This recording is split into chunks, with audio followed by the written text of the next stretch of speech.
Assalamualaikum warahmatullahi wabarakatuh. Mari kita awali perkuliahan pada kesempatan kali ini dengan melafalkan basmalah bersama. Bismillahirrahmanirrahim. Pada pagi hari ini kita akan membahas tentang analisis data kualitatif.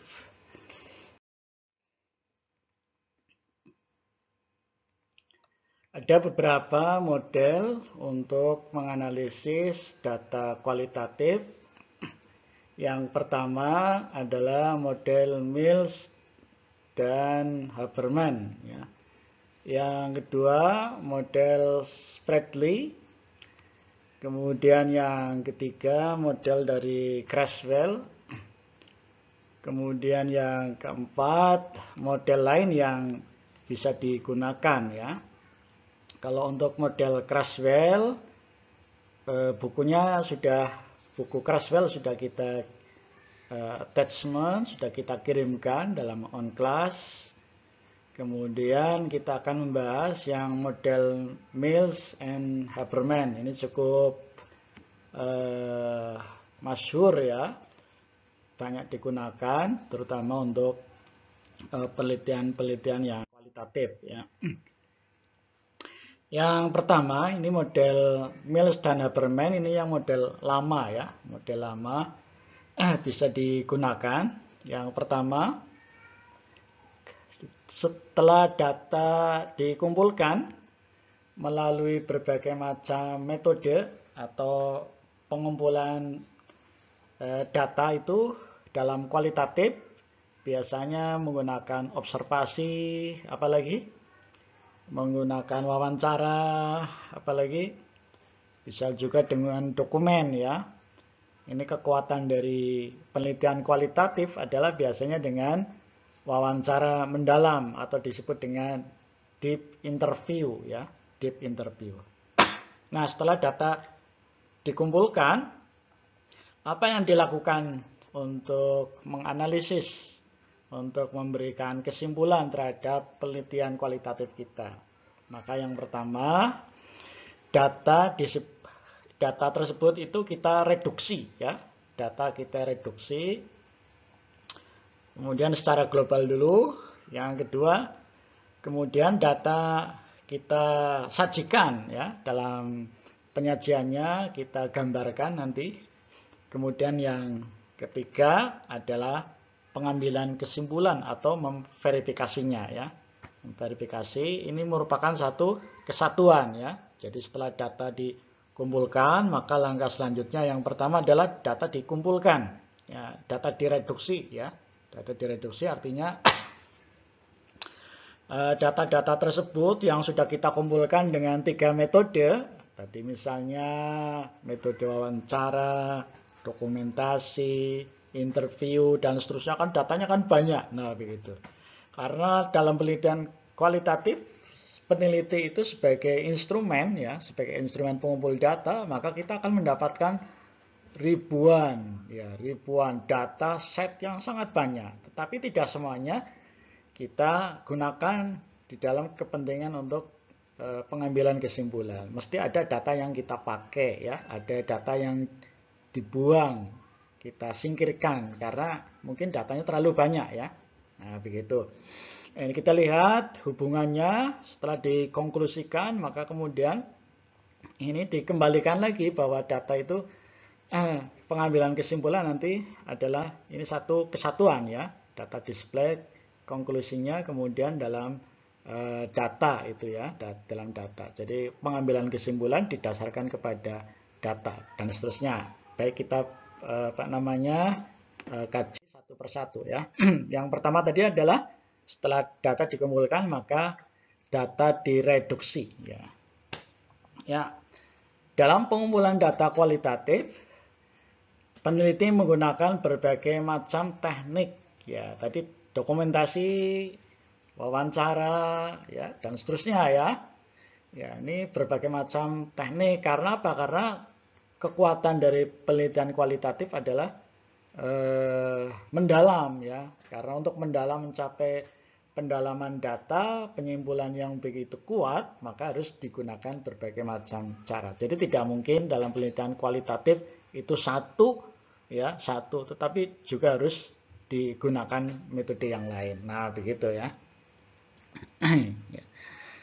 Ini digunakan secara terus-menerus, berulang-ulang. Misalnya ketika kita wawancara ingin meneliti tentang religiositas, religiositas mahasiswa misalnya. Itu harus tidak religiositas kan apa namanya karakter religiositas dilakukan secara berulang-ulang.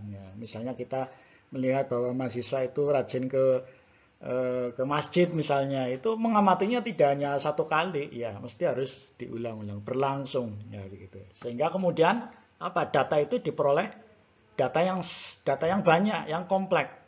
Oh, ternyata ketika mahasiswa ke kampus misalnya, ke masjid misalnya, ketika sedang ujian saja, begitu. Atau sebaliknya ketika tidak ujian maka tidak ke masjid. Itu berarti religiositasnya itu mungkin tadi menjadi kurang intens atau kurang kuat, begitu ya. Jangan sampai kemudian ketika punya masalah kemudian mendekat kepada Tuhan, kepada Allah. Tidak punya masalah lupa, begitu. Itu termasuk yang religiositasnya kurang bagus. Jadi kompleks intinya datanya kompleks, dilakukan ulang-ulang Maka karena datanya kompleks maka harus dilakukan reduksi.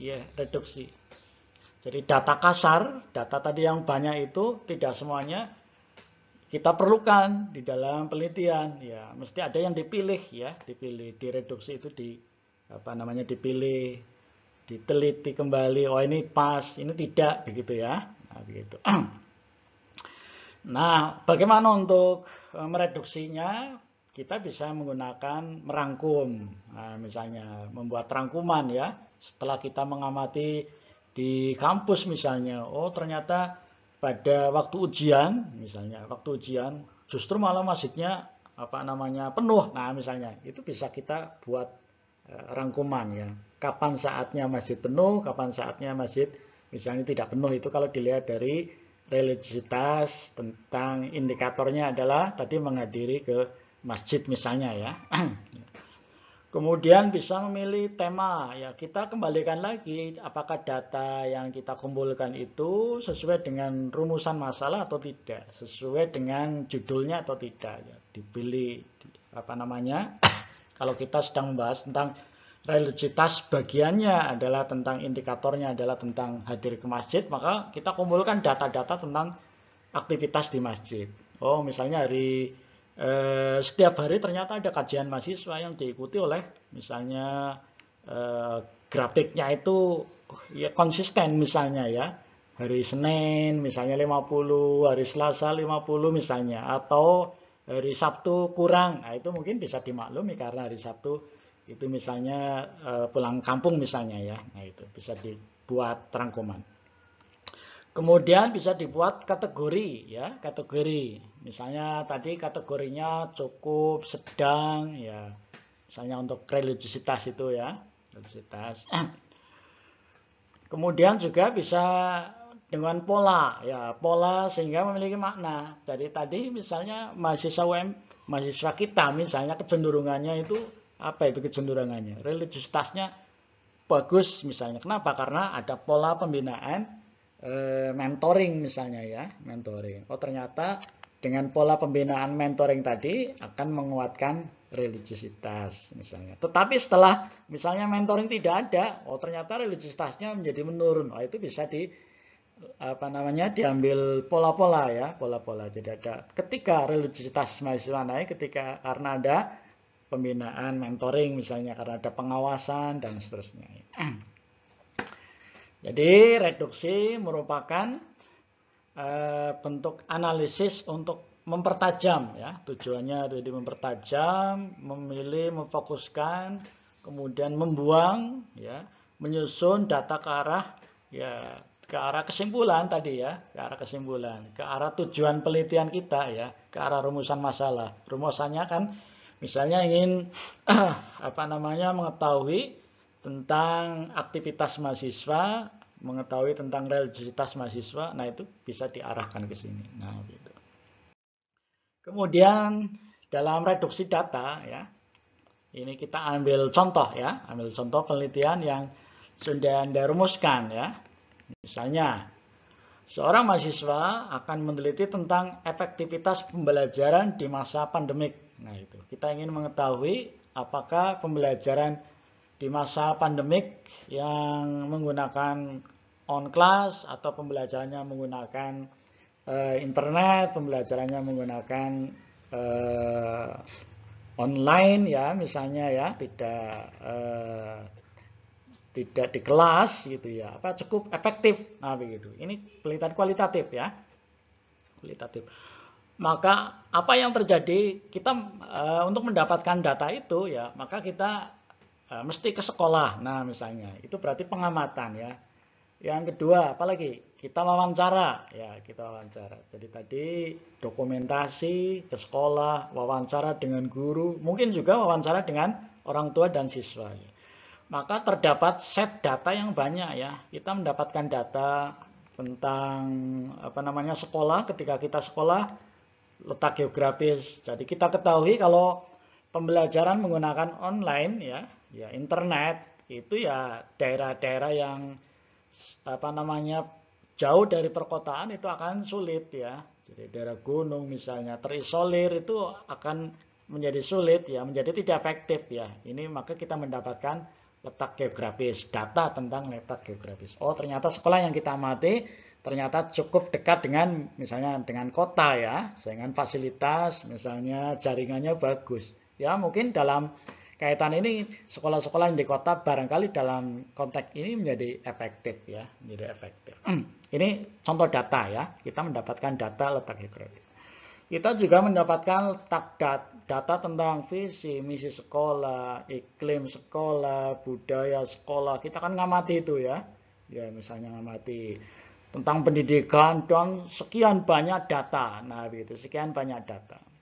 Tujuan kita adalah ingin meneliti tentang efektivitas pembelajaran. Ini set data yang kita peroleh tadi dengan dokumentasi, dengan wawancara ya, dan seterusnya nih, jumlah siswa, latar belakang, nah jarak tempat tinggal dan seterusnya ini juga mempengaruhi ya. Sekolah dengan tempat tinggal misalnya ya. Tempat tinggalnya jauh di sana ya, maka akan kesulitan ya misalnya ya. Maka tentu saja ini sangat tergantung dari data-data tersebut. Ya, intinya dalam reduksi data ya, data ini hanya contoh saja, data dari 1 sampai 7 ini kalau dibuat apa namanya dibuat item-item, dibuat sub-subnya ini ratusan ya, ratusan data. Nah, gitu. Maka tidak semua data tersebut yang kita dapatkan ini kemudian kita ambil ya. Data tadi sudah kita kumpulkan bagus juga ya, karena sudah sulit-sulit kita mendapatkannya. Tetapi untuk menjawab pertanyaan rumusan masalah ini apakah cukup efektif, maka barangkali hal-hal yang terkait dengan pembelajaran saja yang mungkin kita ambil. Misalnya apa ini? Jarak misalnya ya, kemudian metode, kemudian apa namanya fasilitas. Nah, itu bisa. Nah, gitu. Jadi reduksi tadi adalah mengambil hal-hal yang terkait, kemudian membuang hal-hal yang barangkali belum terkait dengan apa yang sedang kita fokuskan. Gitu. Ya. Jadi yang relevan saja ya, yang relevan dalam pembahasan, barangkali kita subnya sedang membahas rumusan masalah yang A. Nah, begitu barangkali yang A adalah mungkin yang nomor 5 dan nomor 7 yang mungkin terkait. Nah, misalnya begitu. Yang selanjutnya, langkah kedua adalah display ya, display. Ya, kita sering mendengar kata-kata display ya. Display ini menyajikan ya, menyajikan data ya, menyajikan data yang sudah terpilih tadi maka disajikan ya, disajikan. Kalau Anda yang aktif di drum band maka biasanya ada display drum band ya, display itu penyajian. Nah, begitu, menyajikan. Jadi kalau kaitannya dengan penelitian berarti setelah direduksi data terpilih maka data-data tersebut akan disajikan dalam bentuk apa? Nah, ini ikhtisar, dirangkum ya. Boleh juga dengan bagan, ya dengan bagan. Ya, maka dengan bagan kan menjadi sistematis. Oh, ternyata pembelajaran di sekolah X yang letaknya di kota tadi, ya pembelajaran di masa pandemi cukup efektif. Nah, begitu. Kenapa? Karena semua siswanya sudah misalnya terfasilitasi oleh gadget ya, wali murid misalnya, bahkan di sekolah itu kemudian memberikan pelatihan, memberikan kemudahan, ya, memberikan misalnya pulsa. Wah, ini luar biasa ya, itu bagian. Kemudian juga bisa membuat kategori ya, kategori. Oh, ternyata tadi ada level-levelnya ya. Kalau misalnya dari orang tua yang memiliki kecukupan, maka tidak masalah ya, tidak masalah. Tapi bagi orang tua yang barangkali di bawah, menengah ke bawah, akan mendapatkan kesulitan. Itu bisa kategori ya, antar kategori. Ya. Kemudian pola lain sehingga kemudian mudah dipahami ya, dibaca ya. Tujuan kita menelitikan, menyajikan data agar kemudian bisa dipahami oleh orang lain. Kalau kaitannya Anda menulis skripsi, berarti kan bagaimana menyajikan data itu bisa dipahami oleh para penguji, bisa dipahami oleh pembaca di luar Anda. Maka disinilah difungsikan bagaimana membahasakan ya data-data itu sehingga mudah dipahami. Ini display data. Bisa juga dengan tabel tadi ya, dengan tabel. Ya, kemudian ya, inti dari data yang telah tersusun tadi secara sistematis ya, akan memudahkan pembaca memahami konsep, kategori, hubungan, dan perbedaan masing-masing pola. Tadi kalau contohnya adalah efektivitas ya, kata-kata efektif itu bisa dilihat dari hubungan apanya misalnya ya, dari kategori apa. Kalau kategorinya guru ya, maka data-data tentang guru bisa dilihat ya, kategori. Kalau kategorinya siswa, indikatornya barangkali siswa akan mudah mengakses dan seterusnya ya. Datanya bagaimana? Nah, gitu datanya. Kemudian kalau orang tua ya perlu kita sajikan ya, efektif tidak. Oh, ternyata sebagian besar orang tua menjadi kesulitan ya, menjadi membengkak anggaran karena dengan pembelajaran model daring ini cukup menyulitkan. Nah, itu dalam konteks ini menjadi tidak efektif dilihat dari barangkali ke orang tua ya, sisi orang tua. Ini disebut dengan kategori. Kemudian bagian yang ketiga adalah kesimpulan ya, kesimpulan. Jadi dalam display ini setelah di-display maka kemudian diambil kesimpulan. Kesimpulan itu nanti dikembalikan berdasarkan dengan data yang ada ya. Jadi jangan sampai kemudian kesimpulan itu tidak didasarkan pada data ya. Nah, kita lihat di sini pada penelitian kualitatif ya, kesimpulan awal yang diambil masih bersifat sementara ya. Kenapa sementara? Ya, karena dalam penelitian kualitatif itu penelitian belum akan berhenti ketika data itu belum bersifat jenuh ya. Datanya kita targetkan misalnya tadi efektif. Itu misalnya dari efektif dari sisi mana ya? Dari sisi guru barangkali. Sisi guru menjadi memudahkan ya, memudahkan. Tetapi kalau dari sisi siswa, nah begitu. Dari sisi siswa barangkali harus dilihat, harus diteliti kembali. Nah begitu. Maka itu tadi data yang kita peroleh itu masih bersifat sementara karena baru tahapannya adalah tahapan dari sisi guru atau dari sisi siswa ya, dari siswa. Jadi efektif itu bisa dilihat dari berbagai hubungan, berbagai pola atau berbagai dimensi ya. Kalau pembelajaran memang kaitannya dengan tujuan ya, dikembalikan kepada tujuan. Apa tujuan dari pembelajaran itu ya? Kalau itu tercapai ya sudah ukurannya itu ya. Ukuran. Jadi bisa dilihat dari itu. Jadi kalau dalam sistem pembelajaran maka pembelajaran itu kan menyangkut juga ada gurunya, ada siswanya, ya, ada pembiayaannya, ya, ada pembiayaannya, ada capaiannya. Sebenarnya titik tujuannya adalah capaian tujuan itu. Jadi kalau capaiannya barangkali tadi baru dari satu sisi dimensi guru ya, ya maka kesimpulan ini masih terus kita gali lagi, nah, begitu sampai kemudian mendapatkan data tentang siswa tadi. Maka ketika kita mendapatkan datanya kurang, maka kita terjun kembali mencari data kembali. Nah, begitu. Sementara ya, Sementara itu maksudnya adalah belum bersifat final karena masih ada data barangkali yang bisa dimunculkan kembali. Tapi kalau datanya memang sudah cukup ya berarti itu bisa ya sudah diselesaikan sampai di sini kesimpulannya. Nah, gitu ya. Jadi tergantung dari data. Jadi maka namanya penelitian itu tidak akan pernah berhenti ya. Boleh jadi datanya baru sehingga kesimpulannya juga baru. Maka dalam penelitian Anda di bab 2 ya. Bab 2 kan kajian teori itu Anda harus mencantumkan penelitian terdahulu ya. Jadi Anda boleh saja meneliti tentang penelitian yang sudah dilaksanakan. Misalnya penelitian yang sudah dilaksanakan itu temuannya ini Anda bisa melanjutkan untuk temuan berikutnya. Nah, gitu. Yang selanjutnya, apabila kesimpulan yang telah diambil didukung dengan bukti yang sahih, konsisten, ya, datanya tadi sudah jenuh, maka kesimpulan tadi sudah dicukupkan sampai di sini, ya, tidak lagi kemudian bersifat tentatif, tetapi kemudian bisa diwujudkan dalam kesimpulan yang akhir, ya, akhir. Kemudian dalam kesimpulan hasil penelitian harus memberikan jawaban terhadap perumusan masalah. Nah, begitu. Itulah fungsinya penelitian ya. Fungsinya penelitian itu biasanya menggunakan prosedur tahapan metode ilmiah ya. Metode ilmiah selalu dimulai dari masalah ya. Agar masalahnya menjadi fokus, maka biasanya dirumuskan masalah. Nah, begitu. Masalahnya ya. Masalahnya apa? Nah, begitu.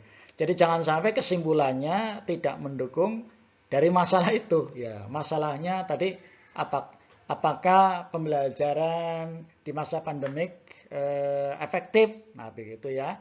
Ternyata kesimpulannya tidak mengarah ke sana. Nah, ini berarti kesimpulannya tidak linear ya, tidak menjawab pertanyaan penelitian. Nah, ini maka antara judul, rumusan masalah, metode dan simpulan itu merupakan satu deret ya, deret kontinum yang sifatnya adalah saling hubungan. Oke.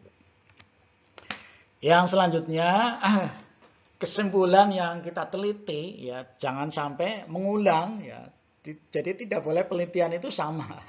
Tidak boleh penelitian itu sama. Maka disitulah fungsinya bab 2 ya. Fungsinya bab 2 Anda harus meneliti, harus melakukan review penelitian-penelitian terdahulu. Kemarin sudah kita bahas menggunakan program Mendeley ya untuk searching materi, searching metode, penelitian terdahulu ya.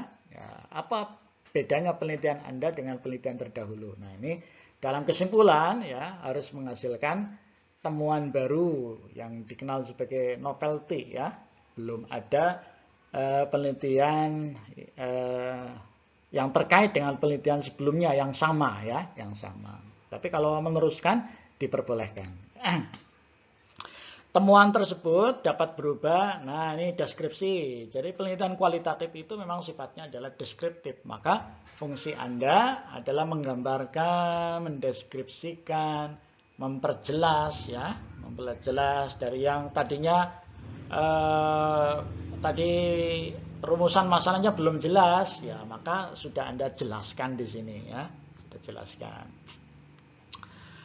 Biasanya dalam penelitian kualitatif itu ya tidak membutuhkan hipotesis, tapi ada hipotesis tadi mungkin dalam benak peneliti ya, benak peneliti apakah memang pembelajaran di masa pandemik efektif atau tidak, itu kan sifatnya kan adalah hipotetis ya, hipotetis. Tapi tidak selalu diwujudkan dalam tulisan ya, dalam tulisan. Misalnya penelitian literatur, penelitian sejarah ya, bisa menggunakan hipotesis, bisa juga tidak ya. Jadi tadi kalau yang efektivitas yang itu bukan kuantitatif, bisa saja ya, bisa saja hipotesisnya ada. Tapi seringkali memang dalam penelitian kualitatif hipotesis tidak dituliskan ya, tetapi ada mungkin dalam benak peneliti ya, dalam pemikiran.